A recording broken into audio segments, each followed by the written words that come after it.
I remember, I can picture the scene so perfectly. I was in the floor, I was in my bedroom at this house that I rented. The walls were this raspberry pink color. I was lying on the hardwood floor feeling so sorry for myself and thinking, what have I done? I'm such an idiot. And then I thought, this is not helping the problem. Me sitting here crying is not going to change anything. And I could give up, but I really believed in what I was doing. And I've had so many conversations with people who really liked my idea. I just needed them to take action and sign up now. I needed to kind of put some pressure on. And so I just thought, I can't give up. I've spent the last 5 months working so hard to get this started. I can't give up right now.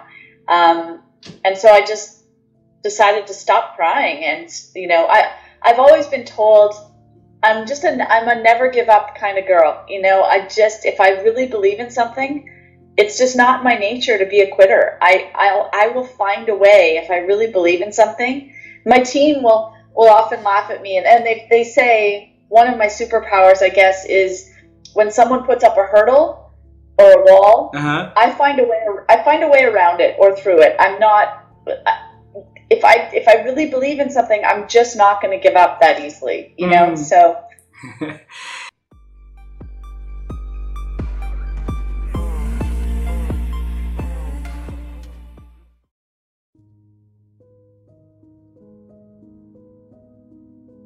So, General Duke, how have you been improved your ability to think over the years?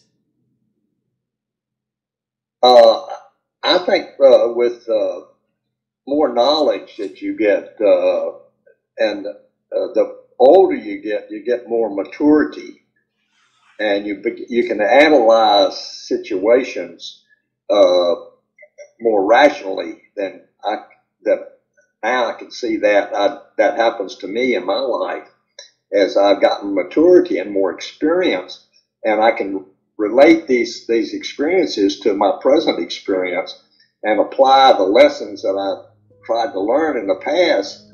And I think life is a building block of experience and relationships. And I found now that since I've become a Christian and a follower of Jesus, I pray more about, Lord, what should I do? And where should I go? And how should we operate in our life, in our relationships? And I've never heard the voice of God in my ears, but I had these impressions in my heart. So it's like God's Spirit speaking to our spirit in our heart. It says, go this way. You have an inclination that you ought to do this. And when sometimes I miss it, but most of the time it works out. So and Dottie and I, we pray a lot about decisions and what we should do and where we should go and what we should say, and just all of these things that make us one, if you will, with God. And so it's been an exciting journey for the last 4 years or so. Wow. So.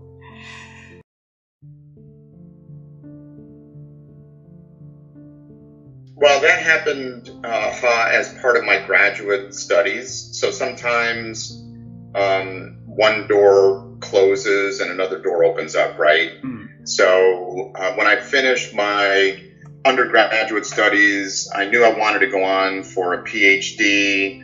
I thought I was going to go into clinical psychology. I had applied for a doctoral program, and thankfully I was rejected.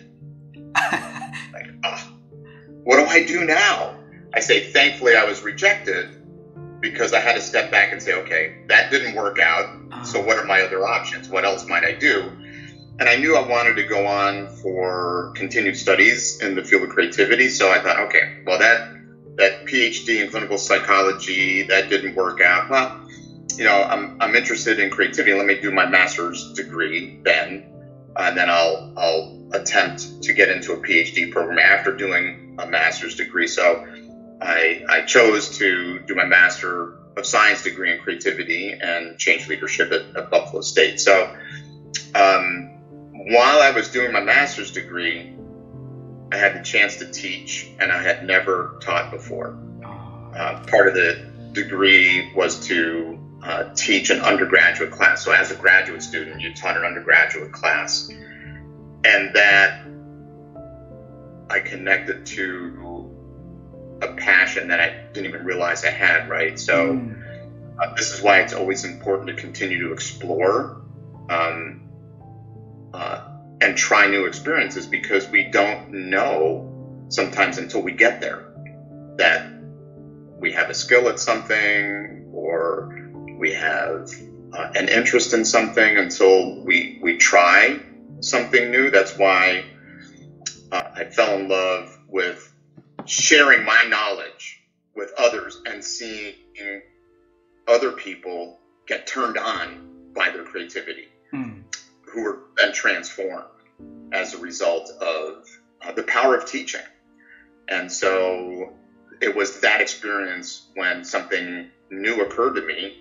You know, I thought of psychology as you know, counseling and clinical psychology, and this opened my eyes up to many other fields within psychology, organizational psychology in particular. And so I started to see myself working in the area of organizational psychology and eventually becoming a university professor, someone who would be teaching others, because of, you know, you asked about a critical moment, that experience being in the classroom and teaching undergraduate students about creativity and seeing them go through the experience I had gone through previously was incredibly rewarding. Wow.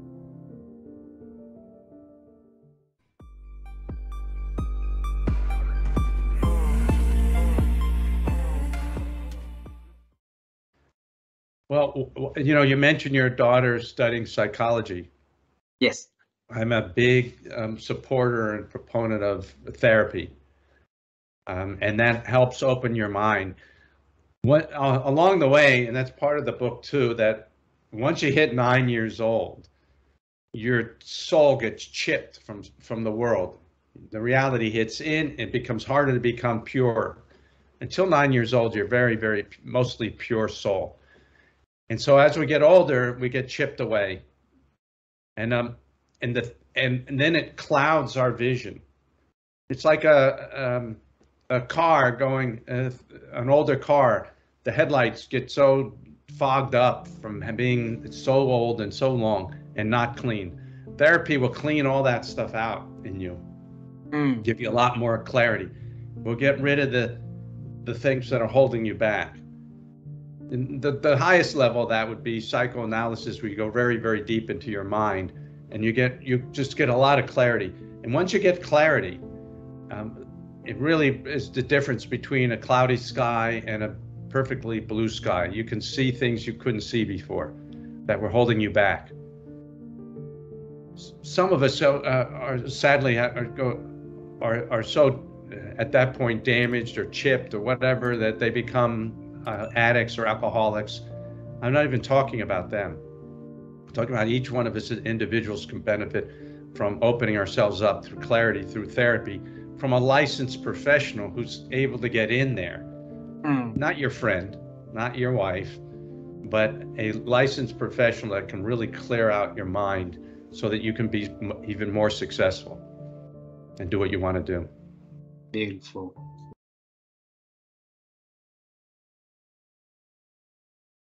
I have to go back to this thing. There's two things.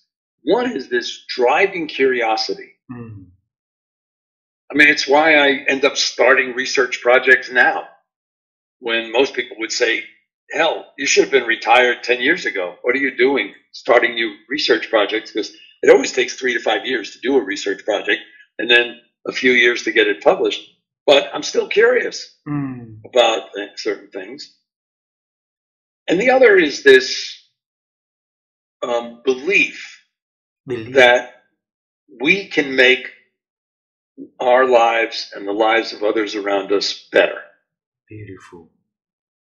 I think, when you stop and look at how little change occurs in a desired direction, and it's amazingly poor results when you actually study that, and you think about all of the things that we as humans do to damage ourselves, like smoking cigarettes or gaining weight or fixating on negative thoughts, or we do to other people. Again, it could be unintentionally, or we could be angry. The things we do to the planet, the things we do to the plants and things around us. It's amazing that we're still here.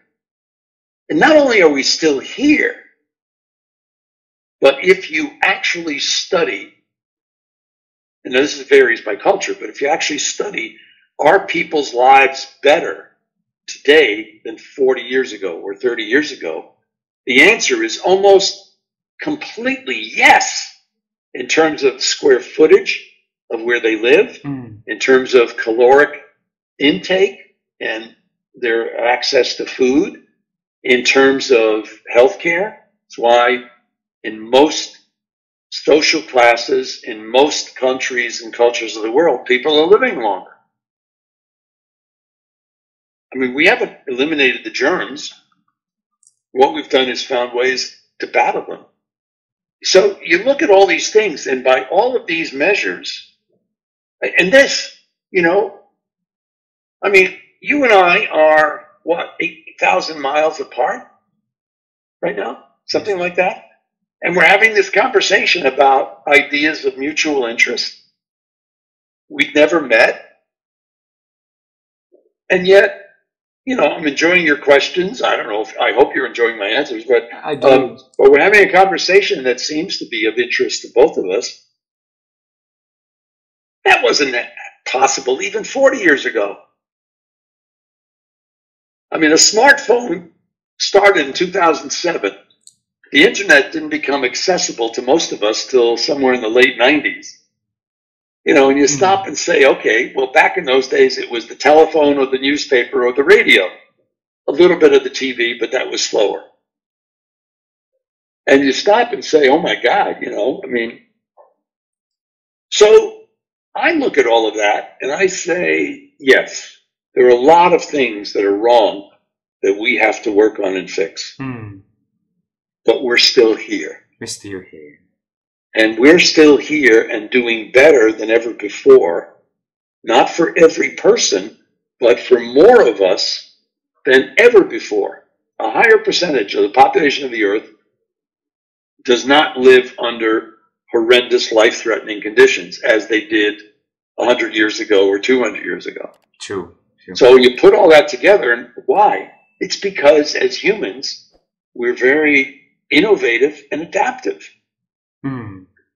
Beautiful. And if my work can help people do that, can help people make that a little bit better, faster, more compassionate, then yes, that's what I'm going to keep working on. Beautiful.